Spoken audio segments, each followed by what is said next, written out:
learning Quran together. بسم اللہ الحمدللہ والصلاۃ والسلام علی رسول اللہ۔ آج سے ہم سورہ الروم شروع کرتے ہیں۔ سورہ الروم مکی صورت ہے، اس میں 6 رکوع اور 60 آیات ہیں۔ بسم اللہ الرحمن الرحیم۔ الف لام میم حروف مقطعات میں سے ہیں۔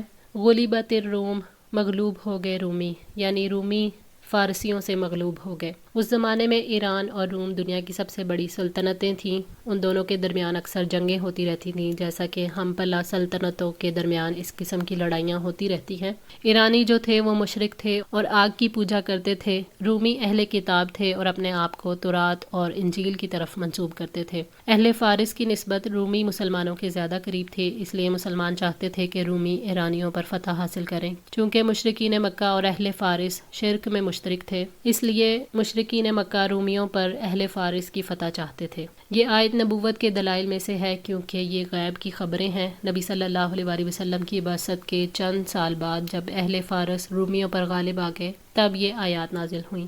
فی ادنی الارض، قریب کی سرزمین میں، وہم من بعد غلبہم، اور اپنی مغلوبیت کے بعد، سیغلبون، جلد ہی وہ غالب آ جائیں گے۔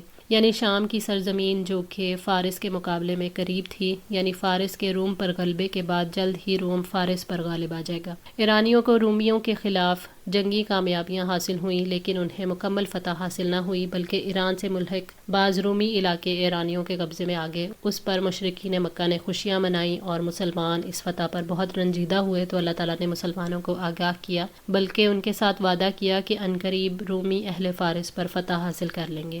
فی بضع سنین، چند ہی برسوں میں، للہ الامر، سب کام اللہ تعالیٰ ہی کے اختیار میں ہے، من قبل و من بعد، پہلے بھی اور بعد میں بھی، و یومئذ، اور اس دن، یفرح المؤمنون، مومن خوش ہوں گے۔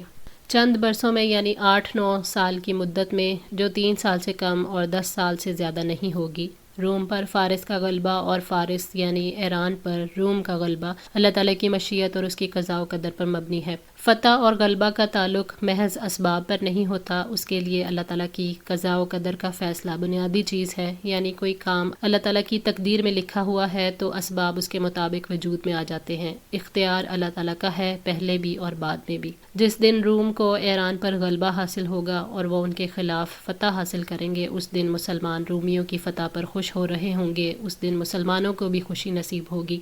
رومیوں کا غلبہ جنگ بدر کے دن ہوا تھا، جس سے مسلمانوں کو دوہری خوشی حاصل ہوئی تھی۔ اللہ تعالیٰ نے اسی دن مسلمانوں کو بھی مشرکوں پر غالب کیا، اور ایک تو ان کی اپنی فتح اور دوسری اہل کتاب کی فتح، خوشی پر خوشی تھی۔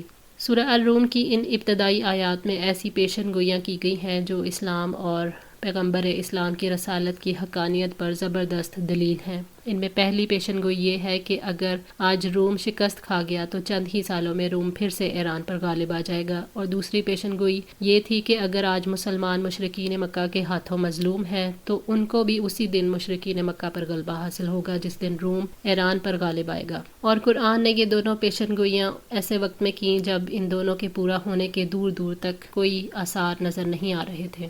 بنصر اللہ، اللہ تعالیٰ کی مدد سے، ینصر من یشاء، وہ جس کی چاہتا ہے مدد کرتا ہے، وہو العزیز الرحیم، اور وہ سب پر غالب نہایت رحم والا ہے۔ یعنی اللہ تعالیٰ اپنے بندوں میں سے جس کی چاہتا ہے مدد کرتا ہے۔ یہ اس کی مشیت تھی کہ رومیوں اور مومنوں کی مدد کی جائے، تو ایک ہی وقت میں دونوں کی مدد کی، اور یہ چند سالوں کے اندر ہوا۔ اللہ تعالیٰ اپنے امر پر غالب ہے اور وعدے پورے کرنے کی پوری قدرت رکھتا ہے۔ اللہ تعالیٰ وہ ہستی ہے جو عزت و غلبے کی مالک ہے، جس کی بنا پر وہ تمام مخلوقات پر غالب ہے۔ اللہ تعالیٰ جسے چاہتا ہے اقتدار عطا کرتا ہے اور جسے چاہتا ہے چھین لیتا ہے، جسے چاہتا ہے عزت سے نوازتا ہے اور جسے چاہتا ہے ذلیل کر دیتا ہے۔ اللہ تعالیٰ اپنے اولیاء اور اپنے نیک بندوں کے لیے نہایت رحم والا ہے۔ ایمان والوں کے لیے ایسے اسباب فراہم کرتا ہے جس کی وجہ سے وہ غالب آتے ہیں اور فتح حاصل کرتے ہیں۔ زجاج رحمۃ اللہ کہتے ہیں کہ یہ آیت ان آیات میں سے ہے جو دلیل ہیں کہ قرآن اللہ کی طرف سے ہے، کیونکہ ایک ایسی خبر تھی جس نے ابھی واقع ہونا تھا، جس کو اللہ تعالیٰ کے سوا کوئی نہیں جانتا۔ وعد اللہ ہی اللہ تعالیٰ کا وعدہ ہے، یعنی اللہ تعالیٰ کا وعدہ پکا اور سچا ہے، اس کے وعدے پر یقین رکھو کہ وہ ضرور پورا ہوگا۔ اللہ تعالیٰ کی سنت ہے، جو گروہ عدل اور سچائی کے قریب ہوتا ہے اسی کو غلبہ دیتا ہے۔ لا یخلف اللہ وعدہ، اللہ تعالیٰ اپنے وعدے کے خلاف نہیں کرتا، اللہ تعالیٰ کا وعدہ پورا ہو کر رہتا ہے اور وقت آنے پر ساری رکاوٹیں دور ہو جاتی ہیں۔ وَلَكِنَّ أَكْثَرَ النَّاسِ لَا يَعْلَمُونَ، لیکن اکثر لوگ جانتے نہیں۔ اکثر لوگ اللہ تعالیٰ کے وعدوں کی حقیقت کو نہیں جانتے، وہ اللہ تعالیٰ کی آیات کو جھٹلاتے ہیں۔ مومنوں نے اللہ کے وعدے پر یقین کیا، اسے سچا مانا، اس کی تصدیق کی، مشرکوں نے نہ مانا اور اللہ تعالیٰ کا وعدہ پورا ہو گیا۔ رومی غالب آ گئے اور ایرانی مغلوب ہو گئے۔ یعلمون ظاہراً، وہ ظاہر کو جانتے ہیں، من الحیات الدنیا، دنیا کی زندگی میں سے، وہم عن الآخرۃ ہم غافلون، اور وہی آخرت سے غافل ہیں۔ عام لوگ دنیا کی زندگی میں خوب ماہر ہوتے ہیں، ان کا علم بھی دنیا تک محدود ہوتا ہے، خواہشات اور ارادے بھی دنیا کے لیے ہوتے ہیں، ان کا علم کمائی اور روزگار سے آگے نہیں جاتا، اور مال کمانے میں بہت ہوشیار ہوتے ہیں۔ حضرت ابن عباس فرماتے ہیں کہ دنیا میں خوب ماہر ہیں اور آخرت کے معاملے میں جاہل ہیں۔ ابن ابی حاتم۔ اور وہی آخرت سے غافل ہیں، اس کا علم نہیں رکھتے، ان کے پاس جنت کا علم نہیں جس کی وجہ سے انہیں جنت کا شوق ہو، ان کے پاس جہنم کا علم نہیں جس کی وجہ سے انہیں جہنم کا خوف ہو، نہ ہی ان کو اللہ کے آگے جواب دہی کا خوف ہے جس کی وجہ سے وہ کانپ جائیں۔ حضرت عبداللہ بن مسعود رضی اللہ تعالیٰ عنہ سے روایت ہے کہ میں نے نبی صلی اللہ علیہ وآلہ وسلم سے سنا، آپ فرماتے تھے جو شخص سب فکروں کو چھوڑ کر ایک فکر کرے گا، یعنی آخرت کی فکر، تو اللہ تعالیٰ اس کی دنیا کی فکریں اپنے ذمہ لے لے گا، یعنی اس کی دنیا کی فکر پوری کر دے گا۔ اور جو شخص طرح طرح کی دنیا کی فکروں میں لگا رہے گا اور آخرت کو بھول جائے گا تو اللہ تعالیٰ کو پرواہ نہیں کہ وہ کس وادی میں ہلاک ہوا۔ ابن ماجہ۔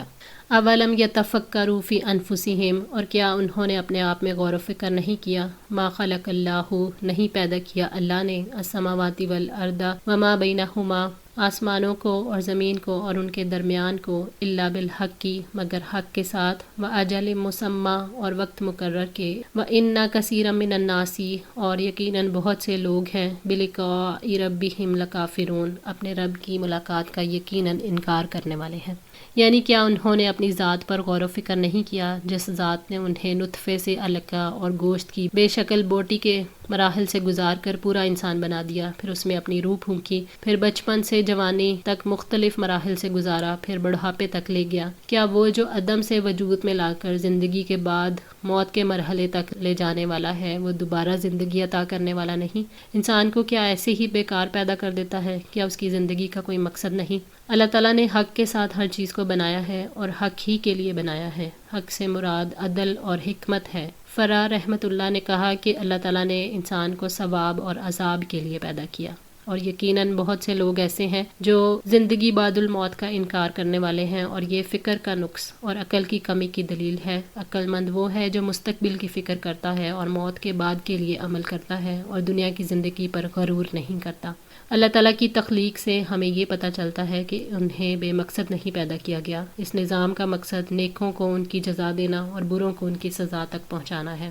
اولم یسیروا فی الارض، اور کیا وہ زمین میں چلے پھرے نہیں، فینظروا، کہ وہ دیکھتے، کیف کان عاقبۃ الذین من قبلہم، کہ ان سے پہلے لوگوں کا انجام کیسے ہوا، یعنی وہ زمین میں چل پھر کر دیکھیں اور ان لوگوں کے برے انجام پر غور کریں جنہوں نے اللہ کے پیغمبروں کو جھٹلایا اور ان کی مخالفت کی۔ ان لوگوں کو اللہ تعالیٰ نے کیسے ہلاک اور برباد کر دیا۔ کانوا اشد منہم قوۃ، وہ ان سے قوت میں بہت زیادہ تھے۔ دولت کی ریل پہ لمبی عمروں اور صحت اور قوت میں تم سے بڑھ کر ہونے کے باوجود ہلاک کیے گئے۔ اللہ تعالیٰ نے انہیں ان کے گناہوں کی وجہ سے پکڑ لیا۔ وَأَثَارُوا الْأَرْضَ، اور انہوں نے ادھیڑا تھا زمین کو، وَأَمَرُوهَا أَكْثَرَ، اور انہوں نے آباد کیا تھا اسے زیادہ، مما أَمَرُوهَا، اس سے جو انہوں نے آباد کیا ہے، یعنی ان سے پہلے کے وہ لوگ جنہوں نے زمین کو خوب آباد کیا، تعمیرات کی، محلات بنائے، باغات اور کھیتیاں اگائیں، کارخانے بنائے، نہریں کھودی، مگر رسولوں کو جھٹلایا تو ان کی قوت ان کے کسی کام نہ آئی۔ وَجَاءَتْهُمْ رُسُلُهُمْ بِالْبَيِّنَاتِ، اور ان کے پاس ان کے رسول واضح دلائل لائے تھے، یعنی ان کے پاس ان کے رسول معجزات اور آیات لے کر آئے مگر انہوں نے جھٹلا دیا۔ فما کان اللہ لیظلمہم، تو اللہ تعالیٰ ایسا نہ تھا کہ ان پر ظلم کرتا، ولکن کانوا انفسہم یظلمون، لیکن وہ اپنی جانوں پر خود ہی ظلم کرتے تھے۔